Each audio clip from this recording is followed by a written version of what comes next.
Okuljira ofisi y'emaka abwa district ya Kyegegwa abisiki abatakayikiza emyaka 18 abarinjire 12 nibo baatoroboziibwe omubwire bw'endwara ya COVID19.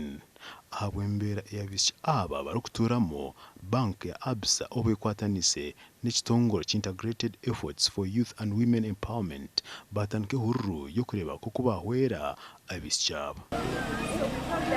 Abana bagendaga ku accessinga the first antenatal visit okabara mu mwaka ogwona abana benga abatwire enda omwaka ogw'2020 bakaba bana 134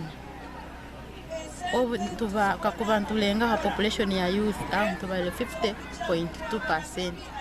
Then omwaka ogw'2021 abana bakeyongera batwara enda 334 antwekera mtifo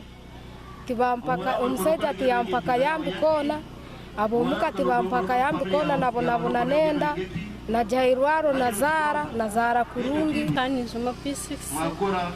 nawe ni mwa P6 za corona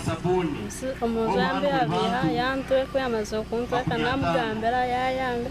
obweka bwaitso kuzara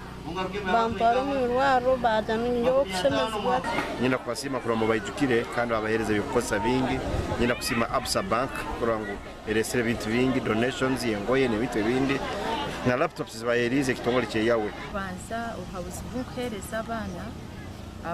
abatunjira abana abishabo cyo kwanza berinda